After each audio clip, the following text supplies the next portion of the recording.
Buenos días, colegas del área de las ciencias de la rehabilitación.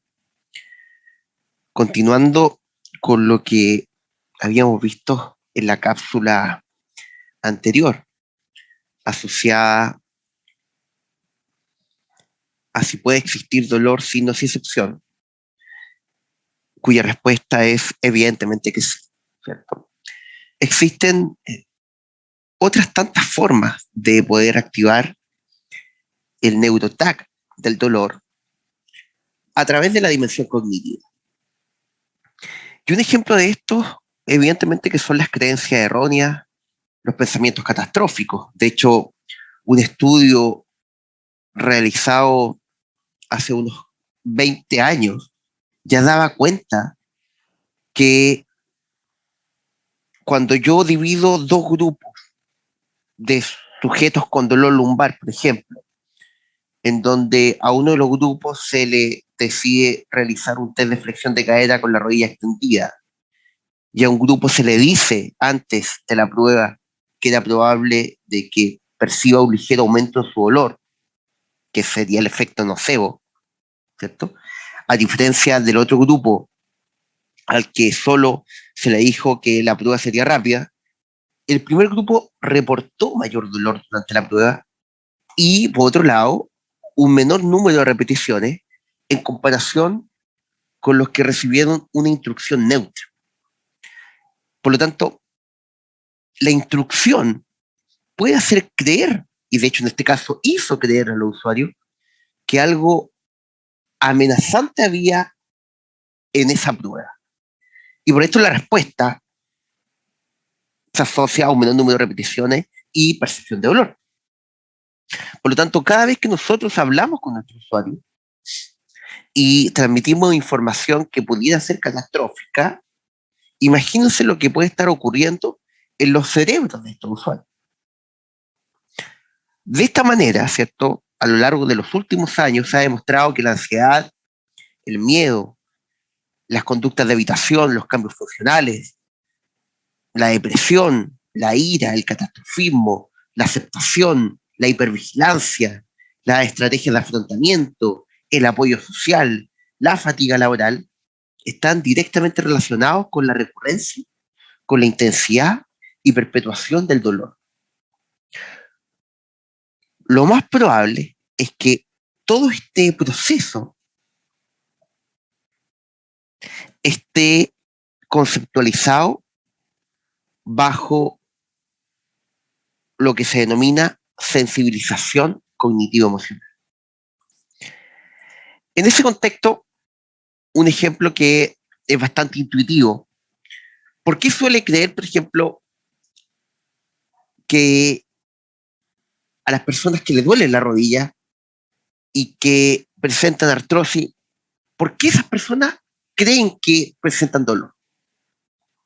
Uno intuitivamente, desde el punto de vista del usuario, podría pensar que ese dolor que percibe la persona está relacionado con el daño que presenta en esa estructura. Por lo tanto, uno podría hacer una correlación, quizás no utilizando esas palabras por parte del usuario, pero perfectamente podría asumir que cuanto más desgaste presente en esa estructura, más dolor va a tener, lo cual evidentemente que es un error. La cantidad de dolor que se percibe en una región no se corresponde con la cantidad de daño. Si bien, en este caso particular, el desgaste que se pudiera presentar en la articulación es responsable del dolor, pero solo de una parte, debido a que hay otros componentes que van a estar influenciando eventualmente eh, esta condición, y es ahí donde aparecen estos elementos que nosotros conocemos como la dimensión cognitiva y la dimensión emocional. Bajo esa perspectiva, ¿cierto? Y si nos enfocamos en otra condición que nos podría dar más luces respecto a este concepto de que no necesariamente tiene que haber un daño real para experimentar o percibir dolor, nos enfrentamos acá al dolor de miembro fantasma. Y se puede explicar desde la neurociencia cuando se considera el homúnculo sensorial, ¿cierto? En donde este homúnculo, esta representación cortical que tiene cada una de las regiones de mi cuerpo a nivel de la corteza cerebral, evidentemente que se mantiene de forma dinámica en función de la estimulación sucesiva de los distintos sensores que nosotros tenemos en las distintas regiones corporales. Pero ¿qué ocurre si dejamos de usar una parte del cuerpo? Evidentemente que este homúnculo, esta representación cortical, deja de funcionar. Ya no luce tan aguda como antes. Y esto se relaciona a que mientras más estropeado esté el mapa cortical en relación a la representación de un segmento, es probable que mayor percepción de dolor yo experimente. Por lo tanto, el dolor puede ser entendido como un constructo del cerebro. El dolor se basa en la amenaza. Por ejemplo, en este caso, si no hay gran parte del antebrazo y tampoco no está presente la mano, ¿cierto? Debido a una amputación, es posible incluso que el estigma social haga creer al cerebro que hay amenaza y el dolor puede producirse como mecanismo de protección. O sea, en este caso en particular, en función del muñón o del segmento remanente, es posible que todo haya cicatrizado, pero producto del estigma social, de la hipervigilancia que pudieran estar realizando las personas al alrededor de este sujeto que presenta la amputación, eso ya es considerado una amenaza. Y eso está dentro de la definición de dolor. Un daño real o potencial. La potencialidad se fundamenta en la amenaza. Y por lo tanto, la percepción de dolor asociada a la activación de la neuromatrix del dolor sin necesidad de nocicepción es una estrategia que ocupa nuestro sistema para proteger de la hipervigilancia de parte de terceros o eventualmente, ¿cierto?, de lo que implica, bajo la lógica de lo que se considera normal, escaparse de esta normalidad, ¿cierto?, en lo que nosotros consideramos normal bajo un modelo social que hemos construido y que predomina en Occidente particularmente. Entonces, hay distintos factores que van a estar influenciando finalmente la percepción del dolor. Y si nosotros nos restringimos la respuesta química a la amenaza, podríamos señalar que es uno de los mayores contribuyentes al dolor. Por ejemplo, en una situación de estrés, para lidiar con una amenaza, nuestro cuerpo libera una gran cantidad de adrenalina, que es un neurotransmisor que actúa centralmente y eventualmente una hormona que afecta a prácticamente todos los tejidos, pero que uno la conoce en términos coloquiales eh, por su conocida función en regular la frecuencia cardíaca. Sin embargo, la adrenalina que se libera en una situación de estrés, insisto, para lidiar con una amenaza, tiene efecto a nivel de múltiples tejidos. Y en ese contexto, por ejemplo, a nivel muscular, genera una respuesta inmediata para evadir la amenaza, en donde desde uno de los paradigmas que se ocupa para clasificar la musculatura, nosotros podríamos señalar que los grandes músculos se vuelven disponibles cuando se necesitan, como por ejemplo los músculos necesarios para correr, cuádriceps, glúteo, gastrocnemio, mientras que músculos pequeños, en condiciones de estrés, aparentemente no son tan necesarios como lo son los estabilizadores. Por lo tanto, nuestro organismo utiliza como estrategia, en función de la liberación de estrés, activar de sobremanera los músculos movilizadores en desmedro de los estabilizadores. Y pareciera que esa es una estrategia viable. Pero imagínense lo que eso implica. O sea, un sujeto con estrés en función de lidiar con una amenaza va a implicar de que su estabilidad está en desmedro de la movilidad. Por lo tanto, un sujeto con estrés se vuelve más susceptible de lesiones, producto de la respuesta química a la amenaza.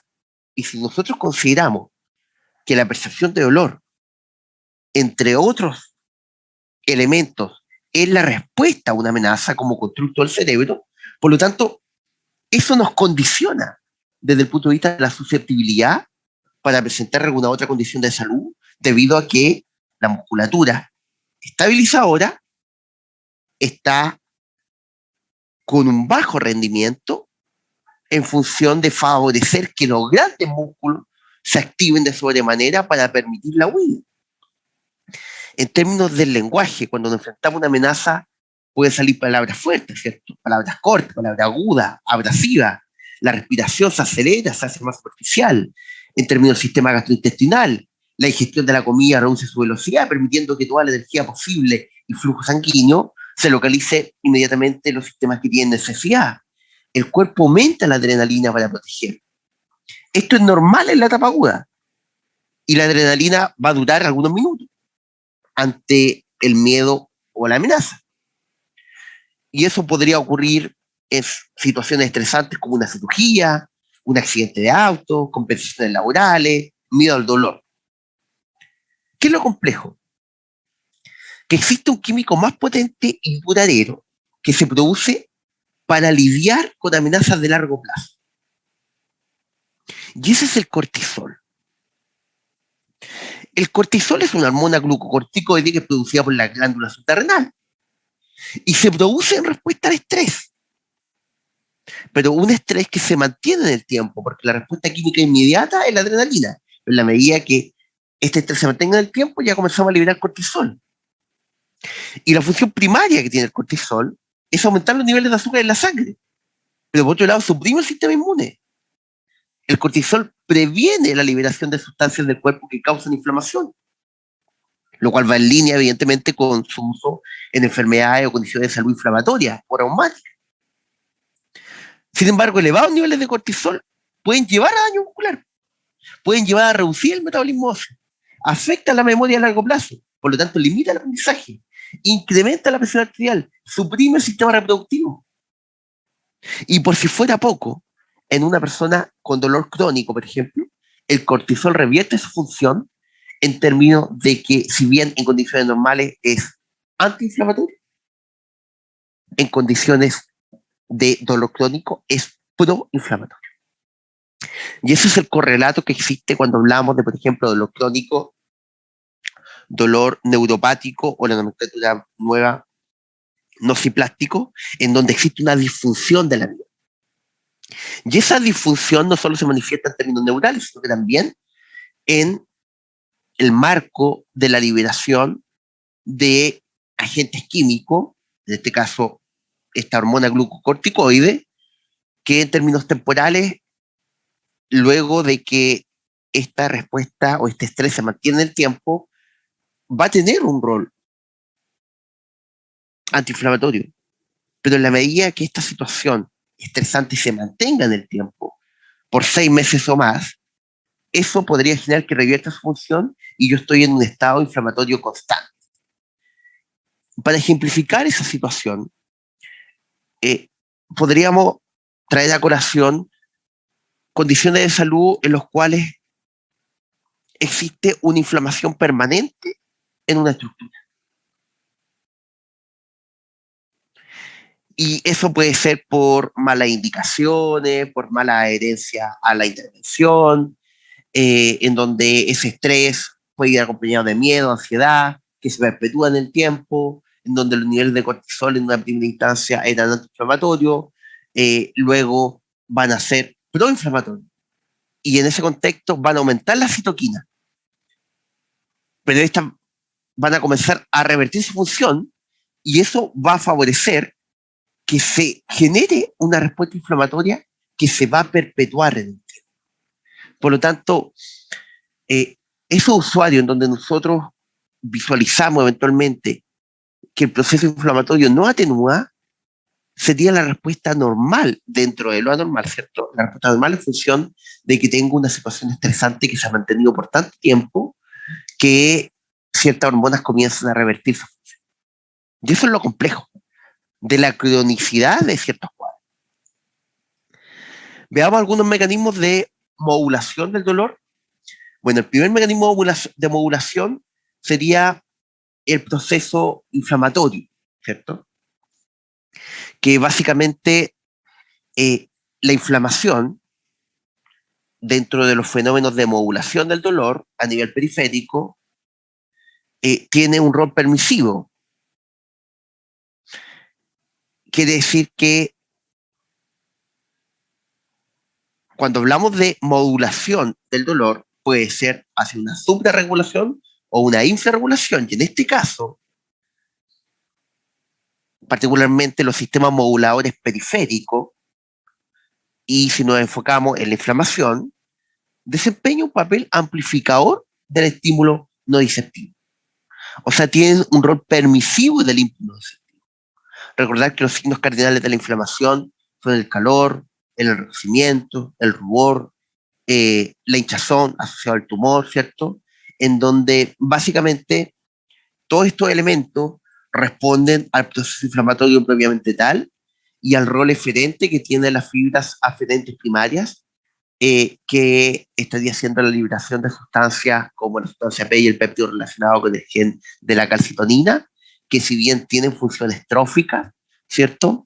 Van a contribuir a que se amplifique el proceso inflamatorio con el objetivo de que esta respuesta química permita que las células de la serie blanca lleguen al sitio a eliminar los desechos y favorecer posteriormente la reparación.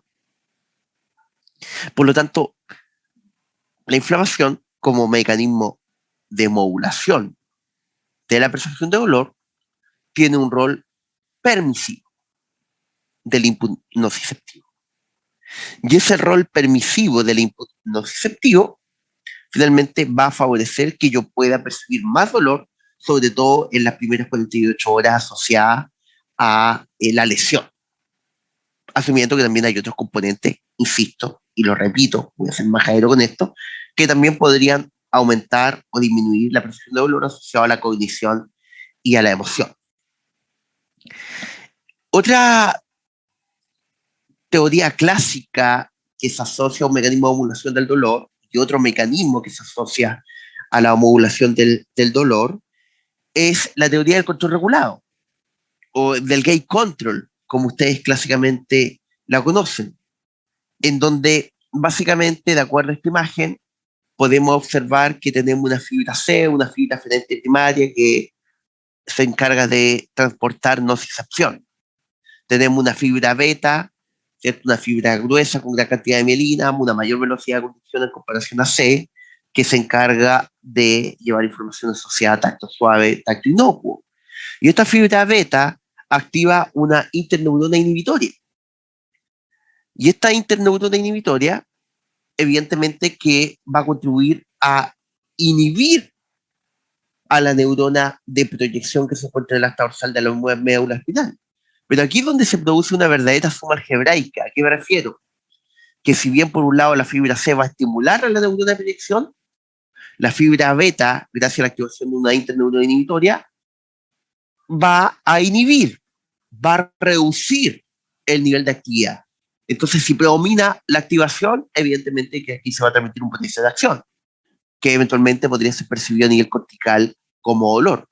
Pero si predomina la inhibición, evidentemente que esto va a favorecer que se bloquee la transmisión de estos estímulos no receptivos o que se vaya atenuando de una manera mucho más veloz. Sin embargo, nosotros generalmente no trabajamos necesariamente con este mecanismo de modulación debido a que cuando un usuario presenta una lesión, no es que nosotros inmediatamente estemos ahí para poder aplacar, ¿cierto? Ese síntoma, en este caso el dolor, asociado a un dolor de tipo no disruptivo.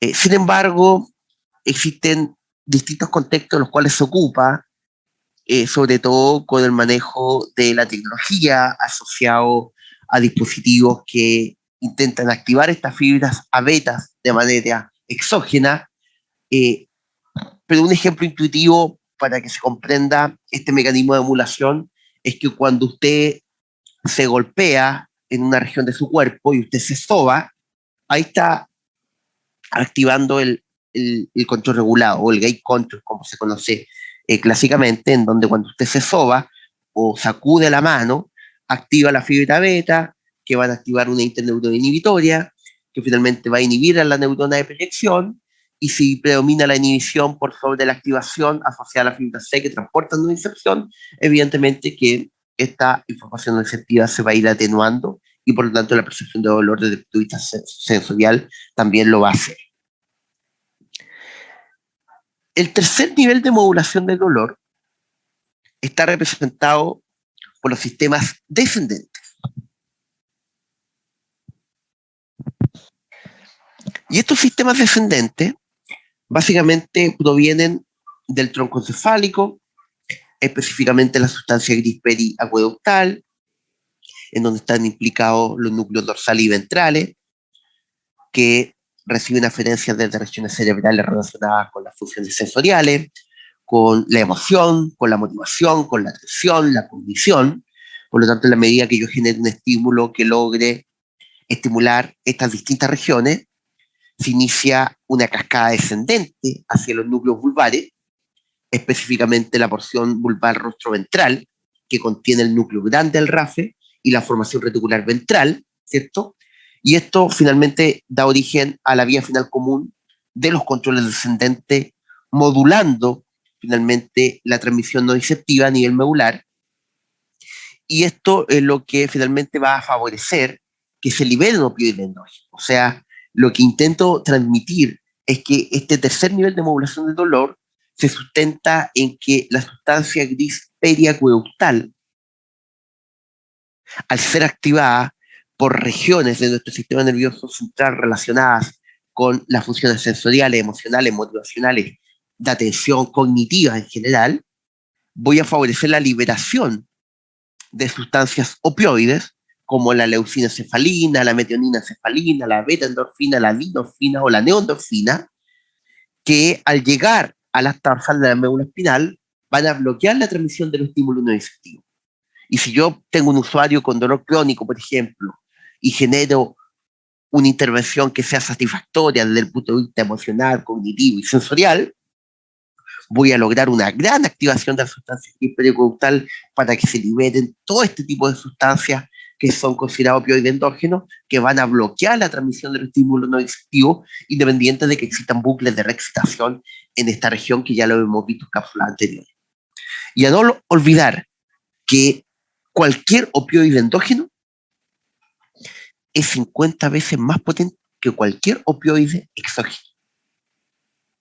Por lo tanto, si yo logro estimular esta región, es muy satisfactorio para nuestro usuario desde el punto de vista de intentar bloquear la transmisión de estos estímulos nociceptivos.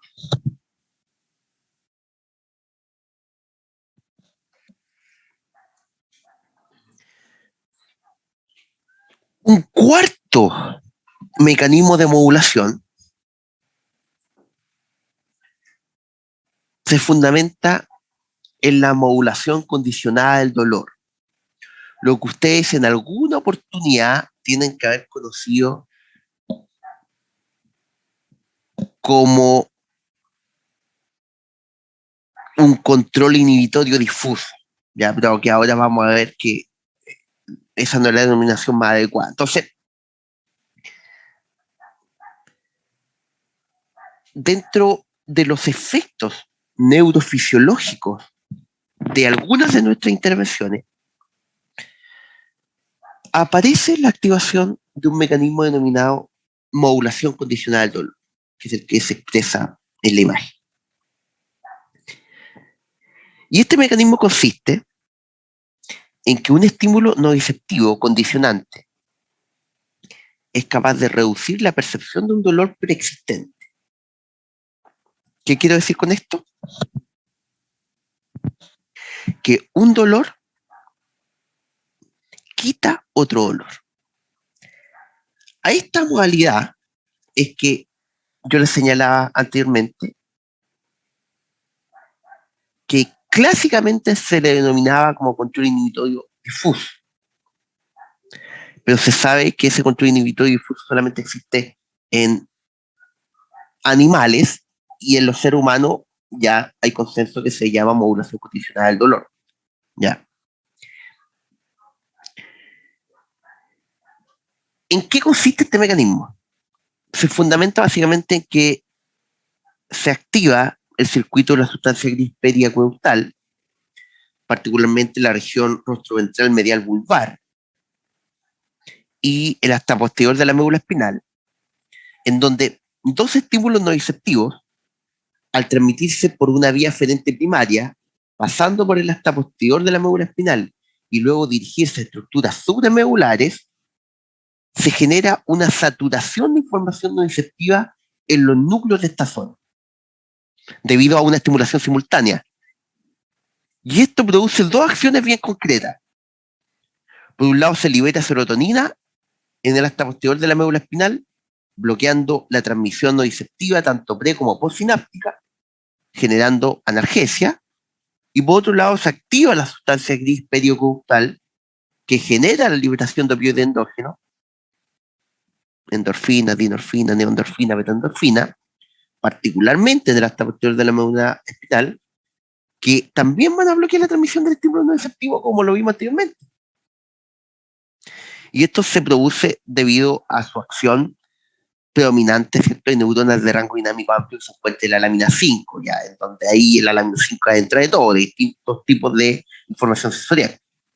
Entonces, aquí viene un elemento a considerar.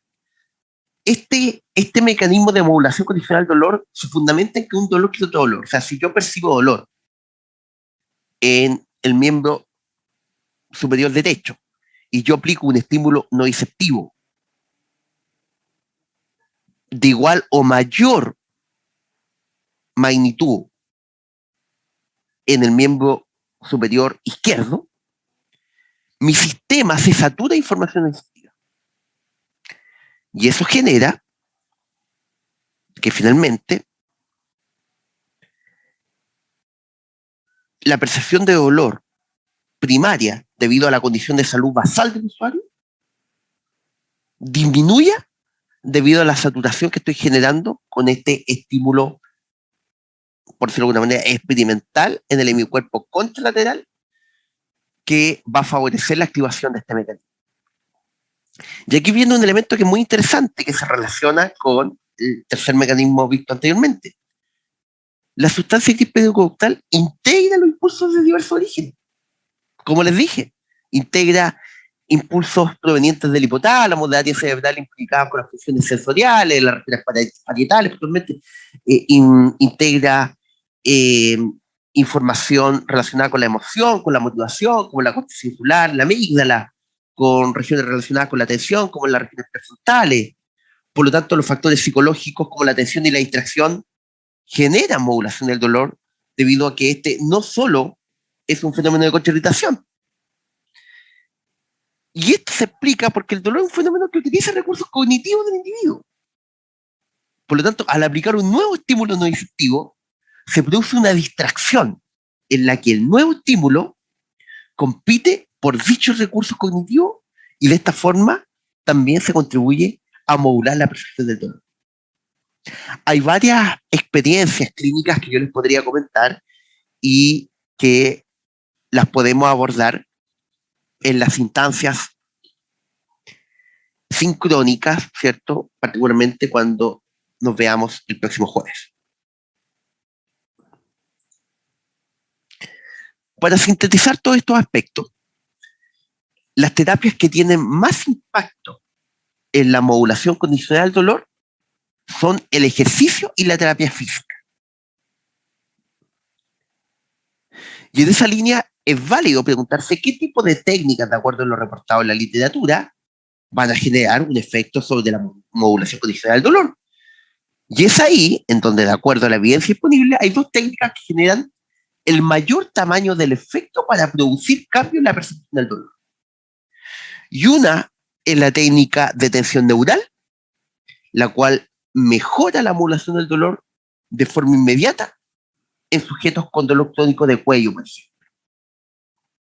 O sea, un estímulo no disruptivo compite con el estímulo no disruptivo basal, se satura mi sistema, activo toda esta cascada de liberación de sustancias.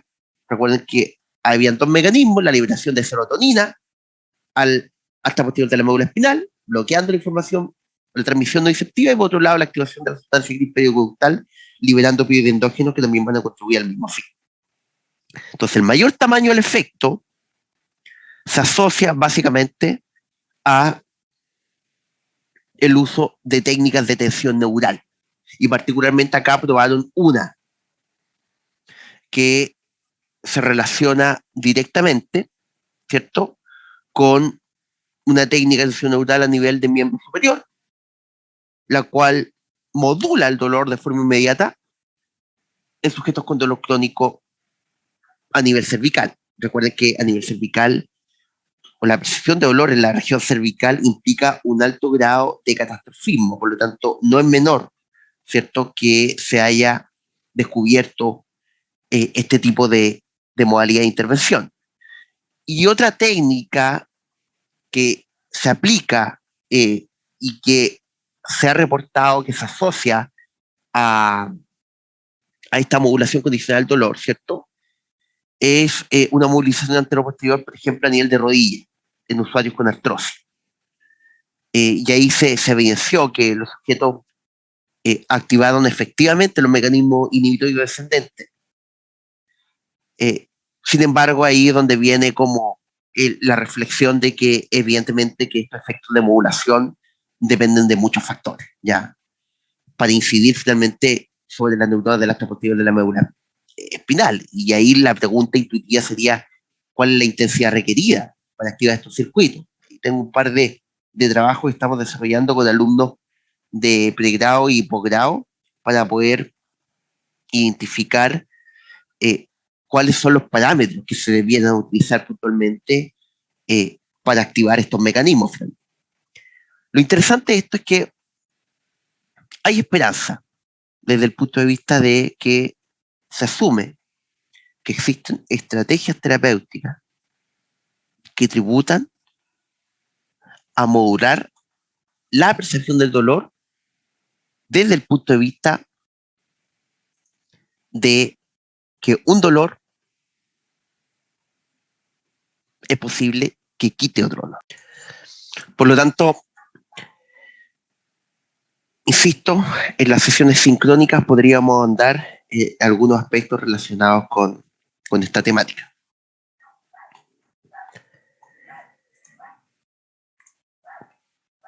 Y finalmente encontramos el placebo, que la definición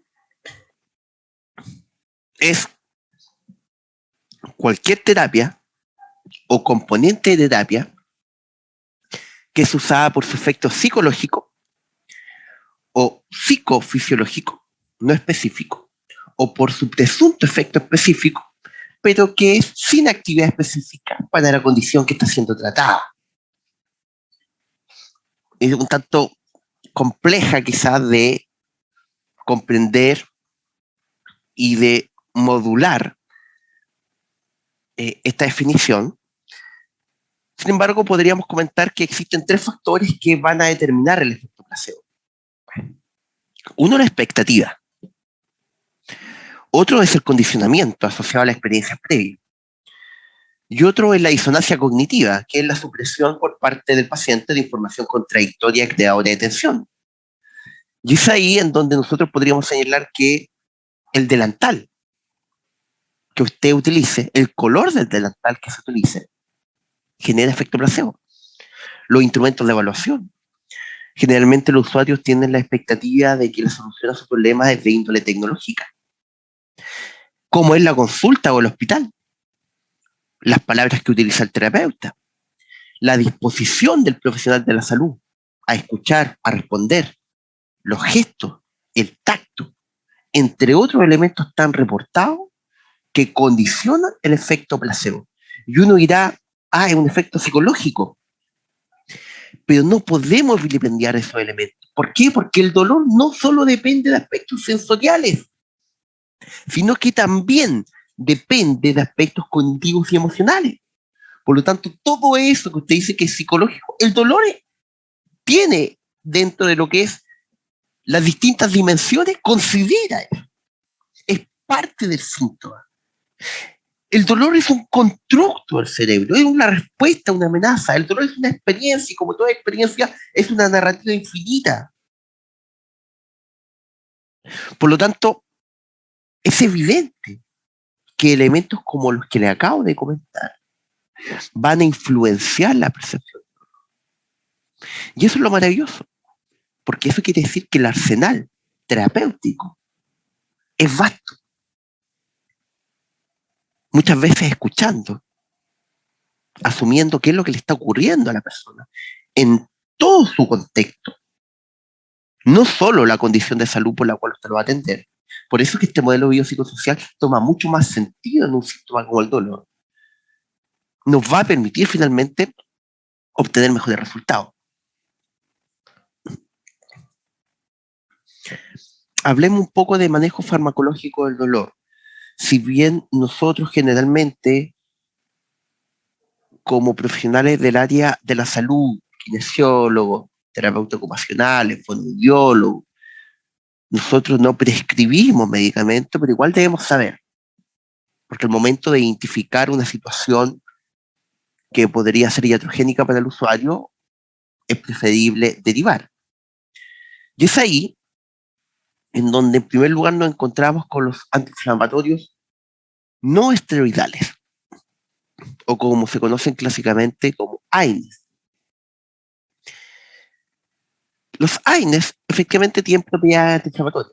También pueden tener un efecto analgésico, antipirético y también antiagregante plaquetario, ¿cierto? Sin embargo, también tienen reacciones adversas. Los AINES van a inhibir una enzima que inician la cascada de transformación del ácido araquidónico en prostaglandina. Recuerden que la prostaglandina es la sustancia que sensibiliza al nuevo receptor, o sea que le baja el umbral. Por lo tanto, el AINE lo que va a hacer es inhibir a la enzima que se encarga de transformar este ácido araquidónico, esta sustancia que se libera producto de una lesión, de un daño a un tejido, y por lo tanto, si yo bloqueo esta enzima, no se forma la sustancia que sería la prostaglandina, que se encarga de sensibilizar. Y si yo no sensibilizo, no baja el umbral de la terminación nerviosa libre, del no receptor, y por lo tanto podría disminuir la percepción del dolor, ¿cierto? Si es que no se forma esta prostaglandina del punto de vista sensorial. Sin embargo, esta ciclooxigenasa también tiene roles constitutivos en nuestro cuerpo. Las prostaglandinas tienen roles constitutivos. Y en ese contexto, ¿cierto? Se sabe que la ciclooxigenasa tienen roles en distintas estructuras y sistemas de nuestro organismo. Por ejemplo, a nivel del riñón, tiene un rol, o sea, ha podido demostrar que se asocia al desarrollo renal en animales de experimentación. En el sistema nervioso central, se expresa en la corteza hipotálamo e hipocampo y se relaciona con el desarrollo cerebral. En el páncreas, contribuye a la regulación de la glucosa. En el tubo digestivo, favorece la cicatrización de la mucosa. En el sistema cardiovascular, tiene un rol protector de los vasos sanguíneos, las vías respiratorias. Protege el músculo liso. En el útero, favorece el implante del óvulo fecundado. Es por eso que muchas veces se plantea si era mito o realidad, evidentemente que se requieren grandes cantidades de este tipo de medicamentos, en este caso un AINES, para que este pueda ser abortivo, en este caso. Asumiendo que si yo impido que se forme esta enzima, se va a alterar el proceso asociado al implante del óvulo fecundado. Pero en síntesis, de lo que los quiero persuadir es que el consumo de AINES por un tiempo prolongado puede tener efectos en múltiples sistemas de nuestro organismo. Y ahí es donde aparecen algunos estudios donde se dice que la ciclooxigenasa 1, por ejemplo, tenemos distintos tipos de enzimas, COX-1, COX-2, COX-3, y que la ciclooxigenasa 1 eh, sintetiza prostaglandinas constitutivas de la mucosa del estómago y de agregación plaquetaria. En cambio, la ciclooxigenasa 2, particularmente, es la que tributa a la formación de prostaglandinas que van a sensibilizar el nociceptor. Por lo tanto, uno podría pensar que si se consume un AINES que es selectivo de la COX-2, los efectos secundarios de ese AINES van a ser menores en comparación a un AINES que bloquee todas las ciclooxigenasas. Puede ser una alternativa, ¿cierto?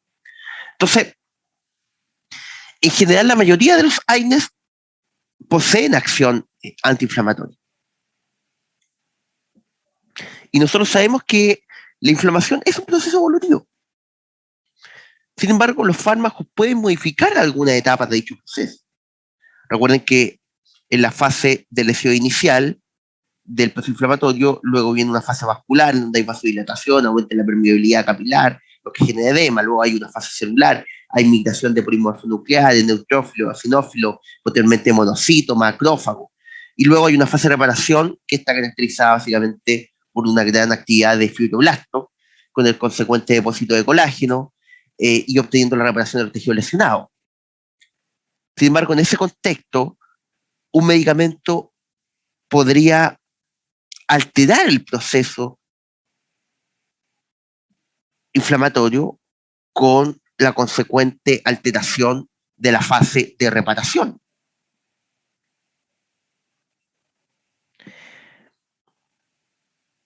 Bajo esa lógica, ¿cierto? Bajo esa lógica, existen antecedentes que demuestran una acción favorable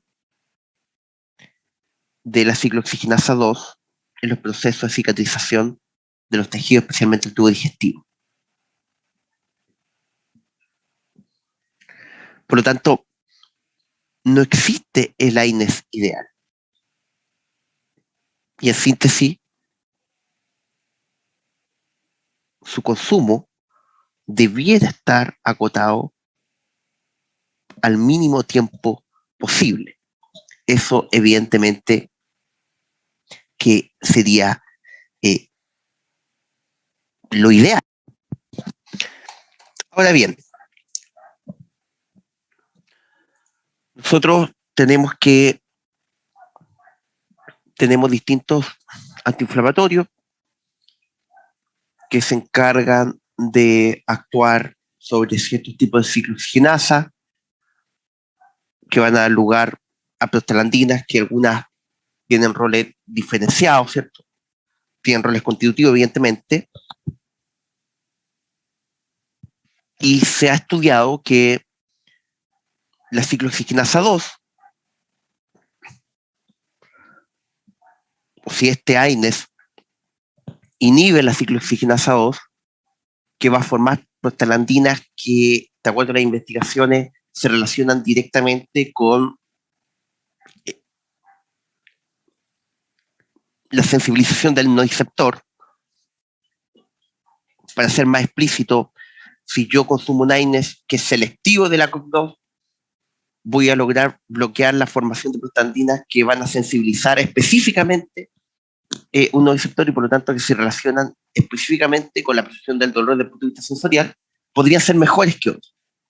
Y es ahí en donde aparece, por ejemplo, el meloxicam o el celecoxib, Celebra, como ustedes lo pueden conocer, que son mucho más eficientes para disminuir la percepción del dolor en comparación a otros que no son selectivos, como ibuprofeno, meloxicam, diclofenaco, que en definitiva arrasan con todos los tipos de ciclooxigenasa y por lo tanto son de amplio espectro, y si uno los consume por un intervalo de tiempo muy alto, eso podría ser perjudicial para nuestro organismo considerando sus roles constitutivos. Avanzando en esta línea de los medicamentos, nos encontramos con los analgésicos opioides, como la morfina, un opioide exógeno. Recuerden que los opioides endógenos liberados por la sustancia periconductal es 50 veces más potente que cualquier otro medicamento, por ejemplo, la morfina. que la morfina como tal tiene más de 4.000 años de utilización y su efecto analgésico es en el sistema nervioso central. Sin embargo, si bien la morfina suprime el componente emocional que acompaña a todo cuadro doloroso, podríamos señalar que si bien tiene una mayor acción en dolor no receptivo, su eficacia disminuye en un dolor de tipo neuropático, un dolor nociplástico en el marco de la nomenclatura actual asociado a cuando existe disfunción de la vía. Sin embargo, la morfina tiene reacciones adversas, deprime el sistema respiratorio, baja la frecuencia respiratoria y la amplitud, aumenta la PCO2 alveolar y arteriolar, disminuye la PO2 y el pH en sangre arterial, deprime los centros vulvares y protuberenciales de la respiración. Por lo tanto, lo hace indiferente a las concentraciones de CO2. Tiene efectos cardiovasculares, disminuye la actividad simpática, causa bradicardia, hipotensión ortostática marcada. Tiene también efectos periféricos sobre el tracto gastrointestinal, por ejemplo, y urinario, disminuye el peristaltismo intestinal, dificulta el vaciamiento intestinal, retención urinaria. O sea, los efectos adversos son bastante complejos. Más aún si nosotros consideramos que predominantemente desde el punto de vista neurofisiológico va a tener un rol en dolores no disruptivo neurogénico bajo la nomenclatura antigua y menor eficacia en un dolor neuropático cuando hay una disfunción de la transmisión de los estímulos no disruptivos. Lo interesante es que nosotros tenemos receptores para los opioides, endógenos, exógenos, en distintos niveles del sistema nervioso central. Lo interesante es que hay una mayor densidad de estos receptores en la médula espinal. Por lo tanto, es por eso que si yo logro activar de manera satisfactoria la sustancia gris periocautal para liberar los opioides endógenos a través de interacciones que tributen a los aspectos cognitivos, emocionales y sensoriales, eso va a permitir finalmente que se liberen estos opioides endógenos que van a ejercer su rol a distintos niveles del sistema nervioso central, bloqueando la transmisión de estos estímulos no disruptivos. Por lo tanto, el hecho de que existan receptores opioides en la corteza, en el tálamo, en el núcleo de Cumber, la amígdala, la área gris periocostal, la ventral tegmental, quiere decir que voy a lograr un bloqueo efectivo de la nocicepción. Y voy a lograr el bloqueo de la transmisión de estos estímulos nociceptivos a múltiples niveles del sistema. Por otro lado, ¿cierto? Tenemos los neuromoduladores, neurolépticos o antiepilépticos, y aquí podemos hablar de la gabapentina, la pregabalina, que por ejemplo van a bloquear los canales de calcio. Y usted dirá, pero ¿qué importancia tiene? Notable su función, porque si no entra calcio, la vesícula sináptica no se transloca a la membrana y no libera glutamato. Y el glutamato no se une al receptor, por ejemplo, AMPA, y por lo tanto no encuentra sodio. Ustedes conocen este medicamento con el nombre comercial de Lírica. La finitoína, que bloquea los canales de sodio. El topiramato, que va a evitar que se abran los canales de sodio a nivel de receptores AMPA. Y todo este proceso contribuye a disminuir la frecuencia de descarga de las neuronas que están envueltas en la transmisión de la información insertiva. Y en función de que tiene un rol a nivel medular, perfectamente podría ser usado en dolores neuropáticos. Por lo tanto, muchas veces cuando existe dolor neuropático, se utilizan múltiples medicamentos para disminuir la probabilidad que se transmita un estímulo no disruptivo, y eso configura de que logre una efectiva disminución de la percepción del dolor, considerando que se bloquean distintos tipos de receptores que van a contribuir a que este potencial de acción con este tipo de información se transmita. Por eso que hablamos de neuromoduladores. Tiene un rol primordial, particularmente en el sistema nervioso central. Por otro lado, ¿cierto? Tenemos los antidepresivos, en donde si se hubiera sabido que los antidepresivos funcionaban tan bien para el dolor, en vez de llamarse antidepresivos, quizás se habrían llamado analgésicos triciclos o analgésicos inhibidores de la recaptación de serotonina. Básicamente, como les señalé antes, sobre todo en la modulación condicional del dolor, la serotonina tiene un rol en bloquear la transmisión del estímulo nociceptivo, particularmente en la médula espinal. Y el antidepresivo también funciona de esta manera. Entonces aquí uno puede hacer una reflexión. Claro, por un lado, una persona con depresión que tiene disfunción de las células de la glía, en donde estas células en vez de recaptar el exceso de glutamato lo liberan a la hendidura sináptica y por lo tanto aumenta la probabilidad de que se abran los canales AMPA, NMDA para dejar entrar los iones que van a hacer que el citoplasma de la neurona o el espacio intracelular se vuelva más positivo y que se transmita potencial de acción. Pero por otro lado, si esta persona con depresión consume antidepresivo, va a favorecer que se inhiba la recaptación, por ejemplo, de serotonina, y eso va a favorecer que se bloquee la transmisión del estímulo nociceptivo. O sea, es como que la condición basal, depresión, condiciona, por un lado, que se amplifique la nocicepción, pero el consumo antidepresivo va a tributar a que esto eventualmente disminuya en función de la disminución de la recaptación de una sustancia, por ejemplo, serotonina, que se relaciona directamente con el bloqueo de la transmisión del estímulo nociceptivo.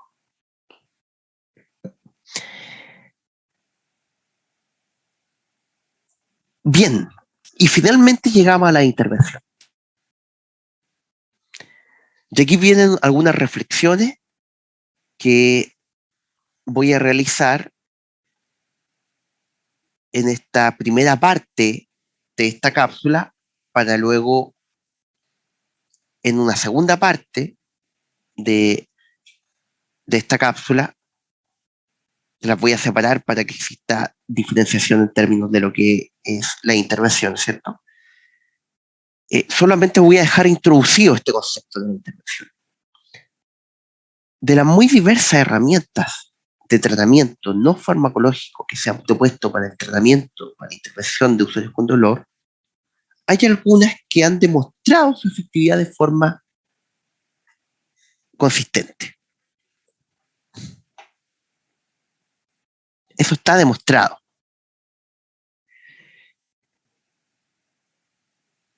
Y todos tienen que ver con el movimiento y el conocimiento. Pueden combinarse con tratamientos farmacológicos durante un breve periodo de tiempo. Y ahí es donde nace la pregunta de por qué realizar actividades dolorosas si no entendemos por qué duelen. De hecho, esto activa aún más los mecanismos de protección. Por lo tanto, la educación, el conocimiento, la comprensión, reducen la amenaza social al dolor. Y una reducción de la percepción de amenaza tiene un efecto positivo sobre todos los estímulos de entrada y sobre los sistemas de respuesta. Por lo tanto, el movimiento no solo aumenta, por decirlo de una manera metafórica, la salud de las articulaciones, de los tejidos blandos, del sistema circulatorio, respiratorio, sino que también tiene otra función muy importante. El movimiento inteligente nutre el cerebro, ya que establece y restablece las representaciones sensoriales, funcionales finas y las representaciones motoras en el cerebro. El movimiento utiliza vías abandonadas por el miedo y la ignorancia. Por lo tanto, en términos analógicos, el objetivo es enseñar a la orquesta a interpretar las melodías nuevamente para que recupere su creatividad, curiosidad y optimismo. Y es ahí en donde, adicionales a estos mecanismos de intervención asociada al movimiento, se abren un abanico de múltiples posibilidades. Por ejemplo, tenemos intervenciones cognitivas, centradas en procesos cognitivos, tales como entrenamiento en habilidad, educación en dolor, técnicas de imaginería para enfrentar el dolor. Intervenciones conductuales, mantener actividades pese al dolor. Intervenciones sistémicas, incorporar a la familia en la educación y el manejo de contingencia. Programas multicomponentes, la integración de los tratamientos descritos. Todos estos elementos los veremos en detalle en la próxima cápsula que se asocia netamente a intervenciones. Que tengan un muy buen día.